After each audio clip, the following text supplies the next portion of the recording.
All right, class. Today, we've been doing assessments, and we've been learning about assessments, and we've been doing that. And so this lecture is about putting all of the data that we've learned about primary and secondary surveys together, and it's essentially called assessment in the field.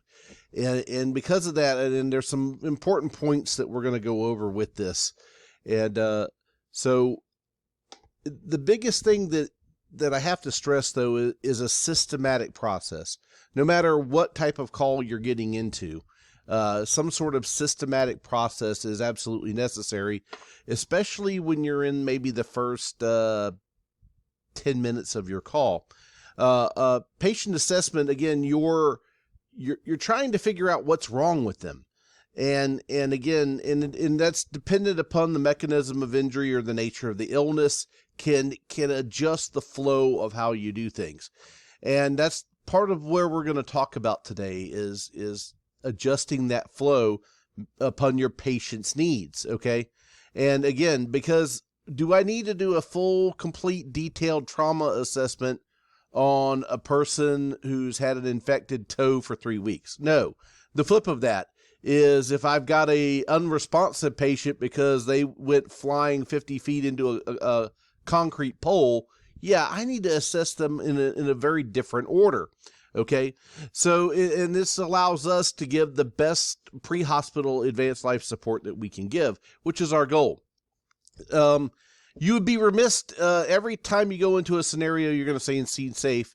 And the reason we do that is because we want you to be safe on the scene.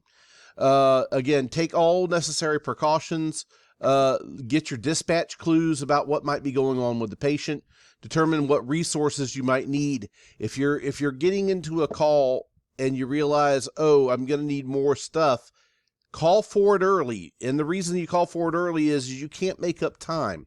If you're going to a wreck and they say they've got 5 cars involved and you're the only ambulance going, it's about time to get some help coming to you. If they know that it's a semi versus a car and they're saying a bunch of people is entrapped, start getting your resources, get your heavy rescues headed that way, get specialized teams. If you're dealing with hazardous materials, again, that's another one that's going to help. If you're going into an unsafe scene as far as needing law enforcement, again, get them going early. And listen up to what you have. Okay. Now, when you get there, you know, it sounds kind of a dumb thing, but does the patient look dead or not dead? If they look dead, you need to immediately go for, do they have a pulse? Okay. Using the CAB method. If the pulse is absent, again, we've been chest compressions, but then you go back to, do the patient show signs of life? Again, you're going to do your ABCs. Okay. So again, if I can't tell whether or not they're alive or not, go there and make sure of that. Circulation, airway, breathing. ABCs, if they are, we can confirm that they do have signs of life. So again, your primary assessment deals with, you know, what do I see from across the room? Do I need to hold their C-spine in place until we find out more? Get their baseline mental status, APU, airway, breathing, circulation. And then assign the priority to that patient. Is this patient a load and go, or can I wait for a few minutes and do my assessment and do a proper assessment? Or in some cases, do I need to immediately treat the problem? One of the problems I think that we have in EMS is that there are problems that we can treat on scene to make the patient instantly better, versus if I pick them up and throw them on my cot and take 2 minutes to get out to my truck or 5 minutes to get out to my truck, they might die. And again, this is all you've got to figure out which one that you want to do with that. So again, your primary assessment should take less than a minute. Again, you're assessing for life threats, okay? A very quick a survey in order to make sure that they don't have any type of life threat problems with them. Again, your secondary assessment is your vital signs and either focus history or physical exam. And I truly believe that is dependent on what is going on with the patient. If I have a medical patient, I go to my history. If I have a trauma patient, I'm probably going to the physical exam part of it. Unconscious patient, we usually start with the physical exam while trying to get that focus history to figure out why is this patient unconscious. All right, so begin based upon a primary assessment and your chief complaint. We're going to narrow our secondary assessment. Just be sure to be detailed about it. We usually do a rapid secondary followed by a detailed secondary. Okay. There's some confusion on that. So primary is again those ABCs. Rapid secondary, I'm checking for life threats, and then your detailed secondary. That's where you're checking the earlobes, you're checking the breath odor, you're checking underneath the fingernails. Okay. That would be your detailed assessment. Okay. And again, those things take time in order to do that.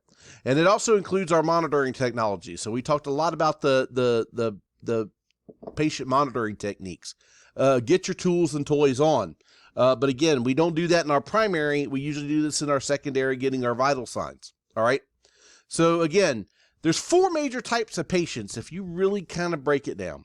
You got major trauma with significant injury and altered mental status, minor trauma with an isolated injury, responsive medical patient, and then the unresponsive medical patient. And if you put it into one of those 4 silos, I think that you're going to be good. Now, in the first part of this, we're going to talk about the major trauma. Okay. So again, make sure that they got your primary done. Air's going in and out, blood's going around and around, and nothing is going to stop those things. Identify things that are going to stop air going in and out, blood going around and around. Now, again, your primary assessment, you're going to rapidly do the secondary assessment. You're going to package the patient for transport, and then you're going to transport to the emergency room, do your reassessments and treatments en route. And then if you can figure out if the mechanism of injury could be life-threatening. And there's many a times we trauma alert patients strictly on the mechanism of injury. The best example I can give, I had a young man that was 5 years old. He was helping his brother with a piñata. His 6-year-old brother took a full cut and thunked him upside the head. When the kid kept falling asleep on me, this kid took a full baseball bat swing from a metal bat. Matter of fact, we had a video of it, and the doctor began to really chew me out once we got to the trauma center. Why'd you bring him here? This is a trauma alert. And I said, here, watch this. And the second he saw the video, he's like, get him to CAT scan now. And then sure enough, he ended up with a brain bleed. So again, there's things that can predict these. And by the way, if these look kind of familiar, they should be trauma alert criteria. Let's make it really simple. Okay. Anything that's a trauma alert criteria that we have now is definitely fair game as what can predict a serious injury. It's not a secret. Okay. So take a look at these. Now there's a couple of them in here. Death in the same passenger compartment. That is not a trauma alert criteria in Florida, although it probably should be because everywhere else it is. Okay. But look at these other things. They're usually high energy, high impact things that cause that. So look at what caused the injury, the kinematics of that injury. So again, by the way, everybody forgets that our safety equipment can cause injuries inside, and make sure that you look for these injuries. Okay. And I very much said it when we were doing our secondary assessment part. We've got to do a thorough, detailed assessment when the time arrives. But by doing that, we can figure, and especially if we have the mechanism of injury and safety devices that were used, we can kind of figure out what was going on with those patients. So again, your rapid trauma assessment, we want to identify other life-threatening conditions. And then again, decide whether we're going to transport or things can change unexpectedly. But you need to make sure that, just remember that they're okay now. Remember that they can change. You really do have to play the what if game. Is this patient going to go downhill on me? Or does the potential exist to do that? Back to the trauma alert thing real quick. Real quick on that one. One other reason that you call a trauma alert. Do I think that a surgeon is needed to fix that person's problem? And by the way, there's a lot of objective criteria that help us decide that.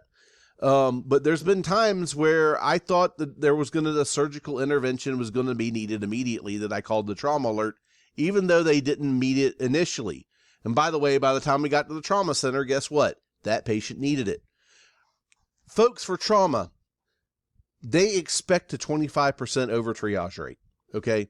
I would much rather you call the trauma alert and then not need it than not to call it and it be needed. Okay. Because under triage, the acceptance rate on that is 0.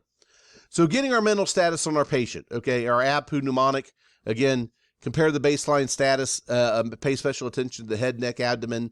Again, those are the things where your vital organs are, so they're going to cause problems there. But besides that, you got to watch out what's causing the altered mental status. And that is a true thing. Again, DCAP, BTLS is a good thing to look for. And again, look for these signs and symptoms. In altered mental status or abnormality in structure of the skull, it is a serious emergency, okay? Even significant trauma to the skull, again, baseball bat to the head, would be a good example of that. Now, again, this is our simple assessment of that patient, the rapid secondary, and we actually went over this the first day we were doing secondary exams. And that's your rapid secondary that we did, and then we went back in and we did that detailed exam, okay?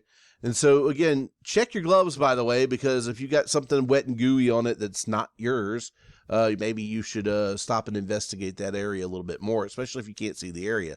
Again, he's checking for the subcutaneous emphysema, looking for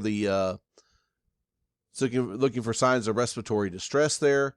And again, make sure you feel the ribs. Look for things that are abnormal there. Is something moving opposite that it should be? There should be effortless chest rise. It should go up and down without any difficulties, okay? Flail chest, pneumothoraxes are all airway problems. We stop and fix airway problems. So if it's a sucking chest wound, again, tape and occlusive dressing on 3 sides. If you make sure that you oscillate both lungs quickly at the mid-axillary line, make sure that there's air movement, okay? Again, if we find an airway problem, we stop and fix it. Do not let the tension pneumothorax grow bigger. Your patient will get sicker. We don't let the open pneumothorax continue to do what it's doing. The patient's going to get worse. If they have a flail segment, we again start bagging the patient and secure it. And by the way, flail segments, ventilating the patient with positive pressure ventilation forms an air splint, which helps stabilize the inside of it. It's probably one of the best ways to treat it, along with a bulky dressing to the outside. As a matter of fact, a lot of the experts are going, bulky dressing on the outside really doesn't do nothing. Again, we still teach it. We still do it. But again, remember, if we can have those ribs moving the least amount, that's what we're after. Okay, there we go. So again, doing the chest. Again, notice how he's feeling the chest. Bulky dressing if it's a flail segment. It's got paradoxical movement. Again, if I got a pneumothorax, stick a needle in it. Newsflash, guys. We stick needles in chest in the medical field more often than you know. We do it all the time to biopsy tumors, okay? When they do that, the biopsy tumors, they only have about a 10% pneumothorax rate.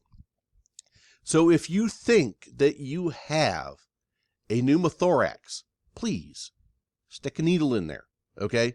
They will get instantly better versus if you only got a 10% chance of causing another pneumothorax. Guys, it's more important. I've had multiple trauma surgeons tell me they'd rather you stick it in it not be that than not stick it in it be that. All right.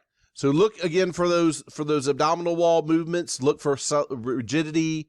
Look for bruising over the umbilicus, which is what we call Cullen's sign. I might know what Cullen's sign and Grace Turner signs are. Okay, both of those guys, I would know what they are. Okay, so bruising over the flanks, a Gray Turner sign, Cullen's sign is around the umbilicus, So cuss and colon kind of sound together. Again, both signs indicate intra-abdominal hemorrhage. They're going to be bleeders, okay? They need a surgeon. Well, they don't fit trauma alert criteria. Give it time. They will. Okay. And again, check for rebound tenderness as well. We push down, and then they again, when we percuss that the abdomen, that's usually when we get a rebound tenderness, okay? Excuse me. Now, again, check the pelvis. Again, usually we go down and in for our pelvis. If you hear or feel anything crunching, stop, okay? Because you've got an unstable pelvis. Stabilize the pelvis. They make the devices that stabilize the pelvis. We used to do it with a sheet, and the sheets work pretty good. So again, do what your agency tells you to do. The binding device is fine. It's wonderful. It takes a little bit of time to put on, by the way. But what you don't want to have happen is that pelvis moving around. Remember, guys, you can lose 3 liters of blood in the abdomen, 3 liters of blood in the pelvis, 3 liters of blood in the chest. So again, those are places we got to really try to do everything we can to minimize the bleeding or the chance of bleeding for there. Again, there's your pulse sensory motor function, and make sure that you assess that. Wiggle your toes, check for reflexes. You can do that on the hand as well. The hand should, if you do it like that, it's not as pronounced in the hand, but definitely in the feet it is. All right. So again, if you have this diminished sensation, especially that it's a bad sign of either nerve breakdown or you've got a nervous break, usually in the spinal cord. So, or weakness on one side or the other indicates a brain injury due to stroke or head injury. So you can have that happen. So again, a rapid, push in and down, double check all the legs. I think everybody's good with those type of scenarios. All right. So also check for your medic alert bracelets. There's nothing better than bringing in a trauma alert with a blood sugar of 10. Double check those things. If you don't look for it, I assure you, you won't find it. While we're doing all this, hopefully you've got an alert awake patient where you can talk and say, hey, I need to get the chief complaint. Tell me what's hurting. You can do this while you're doing your physical examination. You can find the history of the present illness. You can, again, any of those sample questions. All right. OPQRST is probably a good thing here.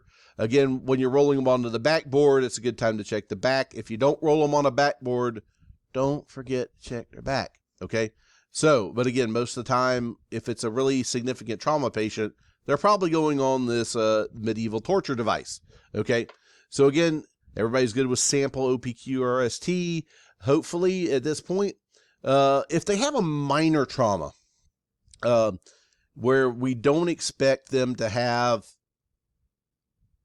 a serious airway, breathing, circulation issue. A good example would be a cut to the hand, a cut to the arm. Usually I'm of one that I like to make sure that everything else is okay on the patient, even by doing that secondary survey. But it is okay to go to that and do a focused exam on that, okay? And it doesn't require extensive history or comprehensive physical examination. Again, when in doubt, we go back and we do those steps, okay? But I'm one for, we got to make sure that the air is going in and out, the blood's going around and around, okay? And then you can just ensure your hemodynamic status during the primary assessment, and then you can focus your secondary exam on that isolated injury. But again, it doesn't omit the fact that you still should go back and do a full assessment on the patient, okay? Now we're going to hold up here. We're going to start the next video on the medical patients, and we'll go from there, guys. We'll see you on the next video.